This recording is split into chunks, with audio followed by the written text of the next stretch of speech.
আমরা অনেকে আছি যারা হচ্ছে রেডিওট পে কার্ডের মাধ্যমে বিভিন্ন সোশ্যাল মিডিয়া বুস্ট করে থাকি অথবা আমরা বিভিন্ন ধরনের সাবস্ক্রিপশন কিনে থাকি। বাট সমস্যা হচ্ছে আমরা যখন রেডিওট পে তে ডলার ডিপোজিট করি তখন আমরা অনেকেই প্রতারণার শিকার হই। আজকে আপনাদেরকে দেখাবো কিভাবে খুব সহজে বিকাশ থেকে রেডিওট পেতে আপনারা খুব সহজে ডলার লোড করতে পারবেন, তাও নিজে, নিজে। সো আর দেরি কেন? চলুন ভিডিওটা শুরু করে দিই। সো আমরা শুরুতে চলে যাব হচ্ছে রেডিওট পেতে। আপনারা যে ভুলটা করেন সেটা হচ্ছে আপনারা থার্ড পার্টি মাধ্যমে টাকা ডিপোজিট করতে গিয়ে আপনারা হচ্ছে প্রতারণার শিকার হন। আজকের ভিডিওটা দেখলে আপনারা নিজেরাই আপনারা খুব সহজেই ডলার ডিপোজিট করতে পারবেন। সেজন্য আমরা রেডিওট পেতে চলে যাব। তো রেডিওট পেতে আসার পরে দেখেন আমার মূল ব্যালেন্স কিন্তু আছে -$5.70। মানে আমি হচ্ছে রেডিওট পে আমার কাছে হচ্ছে $5.70 পাবে। সো আমি এখানে এখন ডলার ডিপোজিট করব। সো ডলার ডিপোজিট করার জন্য আমাদেরকে সর্বপ্রথম যেটা করতে হবে আমাদেরকে যে এই পাশে দেখেন মোর নামের একটা অপশন আছে। আমি যদি আপনাদেরকে একটু মার্ক করে দেখাই, এই যে এটা মোর। সো আমি যদি এখানে ক্লিক করি, ক্লিক করার পরে আপনারা অনেকগুলো অপশন কিন্তু দেখতে পাবেন। বাট আমাদেরকে যেটা করতে হবে P2P যেটা আছে এখানে ক্লিক করতে হবে। ক্লিক করার পরে এখানে দেখেন ২ টা অপশন দেখা যাচ্ছে। একটা হচ্ছে বাই, একটা হচ্ছে সেল। সো আমরা যদি ডলার সেল করি, কারো কাছে বিক্রি করে দেই, সেক্ষেত্রে আমাদেরকে সেল অপশনটা ক্লিক করতে হবে এবং আমরা যদি বাই করি মানে আমরা যদি এখানে ডলার ডিপোজিট করি, সেক্ষেত্রে আমাদের বাই অপশন সিলেক্ট করতে হবে। সো বাই অপশন সিলেক্ট করার পরে আপনাদের সামনে অনেকগুলো অপশন শো করবে, যেগুলো হচ্ছে অনেক বেশি গুরুত্বপূর্ণ। না হলে আপনারা প্রতারণার শিকার হতে পারেন। সো এখান থেকে দেখেন উপরে যেটা লেখা আছে ফার্স্ট রেসপন্স 100, এটা হচ্ছে আইডির নাম। সো এখানে দেখেন ট্রেড সংখ্যা আছে তার ১৯৫৫টা এবং তার 100% হচ্ছে ট্রেড স্কোর। এইটা খুবই মাস্ট, এটা আপনাদের দেখতে হবে এবং আমি যদি আপনাদেরকে একটু ভালো করে দেখাই, দেখেন এই যে এইখানে লেখা থাকবেন ছোট্ট করে ট্রেড আছে ১৯৫৫ এবং 100% হচ্ছে ট্রেড সংখ্যা। আর ডান পাশে যদি খেয়াল করেন এখানে দেখেন বিকাশ, রকেট, নগদে আছে। সো এখানে আরেকটা জিনিস দেখতে পারবেন, এখানে দেখেন যে লিমিট হচ্ছে ১,০০০ থেকে ২৩,৯৫৪ বিডিটি।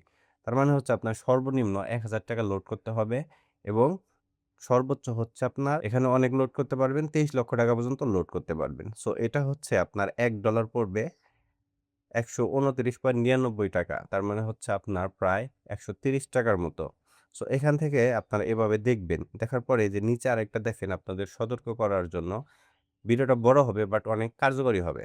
সো দেখেন নিচে লেখা আছে ২৭.৫০ দিচ্ছে বাট এটার দেখেন ট্রেড 0 এবং 0%। মানে এগুলাতে যদি আপনারা দেন তাহলে কিন্তু ধরা খাওয়ার অনেক বেশি এবিলিটি আছে। সো আমরা হচ্ছে দেখব ৳১২৯.৯৯, এটা অনেক বেশি। আমরা আরেকটু কমের ভিতরে দেখি কোনো ভালো রেসপন্স পাওয়া যায় কিনা। সো আমরা এখান থেকে দেখেন ২৮.০৮ পাইছি একটা। এটাতে যদি আমরা ক্লিক করি এখানে, এখানে হচ্ছে আপনার এই যে আরেকটা জিনিস দেখবেন এখানে কিন্তু ৳৫০০ থেকে নিতে পারবেন আপনি, সমস্যা নেই। সো আমি হচ্ছে বাই করব। বাই করার জন্য আমি হচ্ছে ৳১,০৫০ দিয়ে বাই করব। তাহলে হচ্ছে দেখেন আমি পাবো হচ্ছে যে ডলারটা আমি রিসিভ করতে পারবো সেটা হচ্ছে 8.019, এই ডলারটা আমি রিসিভ করতে পারবো। আর আমাদের পেমেন্ট মেথড হচ্ছে যে এখান থেকে বিকাশ সিলেক্ট করে দিলাম। দেওয়ার পরে আমরা এখান থেকে তাদের কন্ডিশনগুলা দেখব। কন্ডিশন হচ্ছে no need extra money order amount cash out just. শুধু আপনাকে ক্যাশ আউট করলেই হবে। তারপর হচ্ছে third party payment not allow, payment করা অবশ্যই পেইড মার্ক করবেন। যদি আপনার ভুল অর্ডার ক্যানসেল হয় তাহলে আপনি দায়ী। আপনার ভুলে অর্ডার ক্যানসেল হয় তাহলে আপনি দায়ী। অর্ডার ক্যানসেল করলে ব্লক মারা হবে। বিজি থাকলে মেসেজ রিপ্লাই করা হবে না। আপনি টাকা দিয়ে থাকলে নিজ দায়িত্বে পেইড মার্ক করবেন। আপনার অনুমতির দরকার হবে না। মানে এখানে কিছু কন্ডিশন দিয়ে রাখছে তিনি। সো তারপরে আমাদের যেটা করতে হবে আমরা যদি এখান থেকে বাই উইথ জিরো ফ্রি এটাতে যদি ক্লিক করে দেই, তারপর হচ্ছে আমাদের এরকম একটা পেজে নিয়ে আসবে। সো এখান থেকে তার অনেকগুলা ইউজার আইডি মাইডি দেখা যাবে। সো আমাদের এত কিছু দরকার নেই। সো আমাদের দরকার হচ্ছে এখান থেকে গেট পেমেন্ট ডিটেইলস এ যদি আমরা ক্লিক করি, তাহলে অনেকগুলো মাধ্যম দেখাবে। দেখানোর পরে আমাদের এরকম একটা অপশন শো করবে। সো এখান থেকে দেখতে পারবেন সবকিছু নাম আছে। এখান থেকে আমরা হচ্ছে এজেন্ট নাম্বার যেটা সেই নাম্বারটা এখান থেকে কপি করব। সো আমাদের এখান থেকে নাম্বারটা কপি করে নিলাম। নেওয়ার পর আমাদের বিকাশে যেতে হবে। বিকাশে আসার পর আমরা এই নাম্বারটা দিয়ে দিলাম।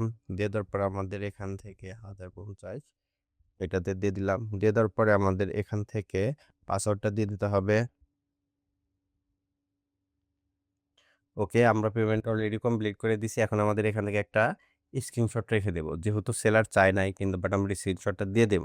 এখন এখান থেকে আমরা যেটা করব, আমরা এখানে চলে আসলাম। আসার পরে সো তারপরে হচ্ছে ট্রান্সফার নোটিফিকেশন সেলার। সো এখান থেকে আমরা এটাতে ক্লিক করে দেব। দেওয়ার পরে আমরা এখান থেকে হচ্ছে স্ক্রিনশটটা এড করে দেব এখান থেকে। দেওয়ার পরে আমাদের এখানে সাবমিট পেমেন্ট প্রুফ এটা আমরা দিয়ে দেব। সো আমাদের অলরেডি কিন্তু হয়ে গেছে। দেখেন অলরেডি কিন্তু আমার মানে পেমেন্টটা সাকসেসফুল হয়ে গেছে। এখানে আমার নোটিফিকেশন চলে আসছে যে পেমেন্ট সাকসেসফুল। আমার এখানে চ্যাট অপশনে আসছিলাম সেলারকে মানে বায়ারকে চ্যাট করার আগেই সে আমাদের পেমেন্টটা কনফার্ম করে দিয়েছে। আর এটাকে আমরা চেক করার জন্য আমরা এখন চলে যাব হচ্ছে রেডনোট পেতে। আমরা যদি এখান থেকে আমাদের রেডনোট পেতে চলে যাই তাহলে দেখব যে আমার ডলারটা ডিপোজিট হয়েছে কিনা। সো আমরা এখান থেকে এটাতে একদম ব্যাক করব। ব্যাক করার পরে দেখেন আমাদের রিফ্রেশ দেওয়ার আগে আমাদের এখানে দেখাচ্ছে $2.49। তার মানে আমরা যতটা ডিপোজিট করেছি এখানে ডলার লোড করেছি আমাদের যে -5.7 ছিল সেটা কেটে নিয়ে আমাদের এখন $2.49 অ্যাড হয়ে গেছে। সো খুবই ইজি, আপনারা চাইলে খুব সহজেই বিকাশ থেকে আপনারা নিজেরাই ডলার ডিপোজিট করতে পারবেন। আপনাদেরকে বাইন্যান্সে যেতে হবে না, বাইন্যান্স থেকে আবার ডিপোজিট করতে হবে না। সো এই ছিল আজকের ভিডিও। আশা করি ভিডিওটা ভালো লাগছে। ভিডিওটা ভালো লেগে থাকলে অবশ্যই চ্যানেলটি সাবস্ক্রাইব করে দেবেন।